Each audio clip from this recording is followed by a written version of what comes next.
आम आदमी पार्टी उत्तर प्रदेश के 403 विधानसभाओं में चुनाव लड़ रही है और इस बार के चुनाव में उत्तर प्रदेश की जनता से हमारी एक ही अपील है। 75 वर्षों से हमारे ऊपर एक दाग लगा हुआ है, एक धब्बा लगा हुआ है, एक आलोचना का कारण बना हुआ है उत्तर प्रदेश की जनता का कि हम जाति और धर्म से ऊपर उठ के चुनाव में वोट दे ही नहीं सकते।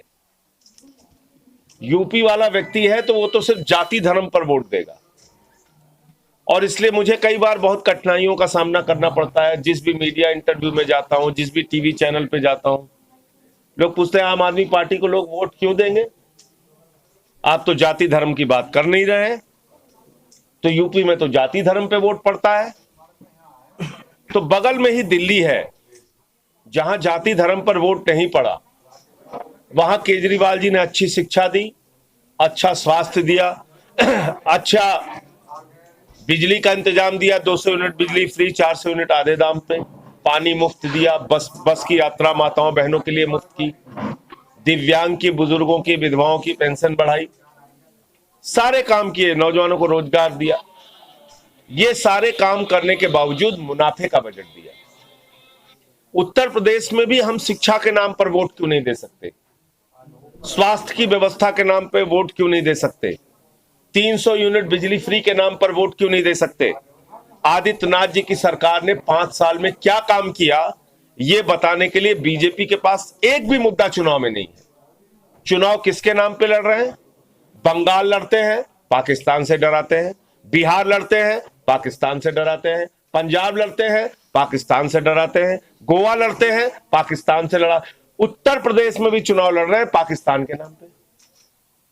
अगर भाजपाइयों को पाकिस्तान से इतना डर लगता है तो मेरी उनको सलाह है, चुनाव प्रचार में मत निकलो, ताला बंद करके अपने घर में बैठे रहो। किसी हिंदुस्तानी को पाकिस्तान से डर नहीं लगता। हमारी 130 करोड़ की आबादी है, हमारा एक गौरवमयी इतिहास है। हमारे जवानों ने, सेना के जवानों ने 3-3 बार जिस पाकिस्तान को पराजित किया, उससे डराते रहते हो हर चुनाव में। तो भाजपा का धंधा डराओ और राज करो का है। उत्तर प्रदेश में हिंदू को मुसलमान से डराते हैं, मुसलमान को हिंदू से डराते हैं। हरियाणा में चले जाते हैं तो जाट गैर जाट शुरू कर देते हैं। महाराष्ट्र में चले जाते हैं तो मराठा गैर मराठा शुरू कर देते हैं। पंजाब में चले जाते हैं तो हिंदू और सिख शुरू कर देते हैं। गोवा में चले जाते हैं तो हिंदू और ईसाई शुरू कर देते हैं।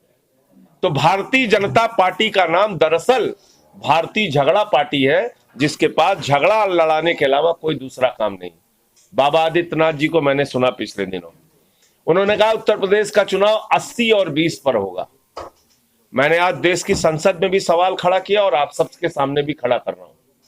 मैं पूछना चाहता हूं, कोरोना की महामारी में जो हजारों लाशें नदी की घाट पर मिली, वो 80 में आते हैं कि 20 में आते हैं? मैं पूछना चाहता हूं, 1 साल तक किसान जो सड़कों पर बैठा रहा, वो 80 में आते हैं कि 20 में आते हैं? प्रयागराज में जो नौजवानों को बार बार पीटा गया, जो सुहागिन महिलाएं शिक्षा मित्र की अपना सिर मुड़वा के प्रदर्शन करती हैं, वो 80 में आती हैं या 20 में आती हैं? वो खुशी दुबे जो 1.5 साल से जेल में सड़ रही है, वो प्रभात मिश्रा जिसका फर्जी इनकाउंटर हो गया, वो हाथरस की बेटी जो रात में 2 बजे जला दी गई, वो संजीत यादव जिसका अपहरण करके हत्या कर दी गई और उसके बहन से ही 30 लाख रुपए फिरौती दिलाई गई, ये सब 80 में आते हैं कि 20 में आते हैं? इसका मतलब ये 80 और 20 नकली बात है। असली बात यह है कि 80 और 20 नहीं, बच्चों की फीस पर चुनाव होना चाहिए। हम बच्चों की फीस पे चुनाव लड़ रहे हैं। आम आदमी पार्टी कह रही है हम 300 यूनिट बिजली फ्री देंगे, पुराने बिजली का बकाया माफ करेंगे।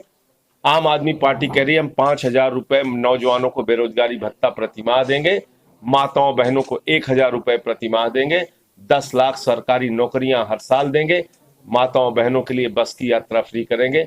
इन मुद्दों पर हम उत्तर प्रदेश का चुनाव लड़ रहे हैं। गाजियाबाद की ताजा तरीन खबरों के लिए हमें सब्सक्राइब करें और हमारे बेल आइकन को प्रेस करना ना भूलें।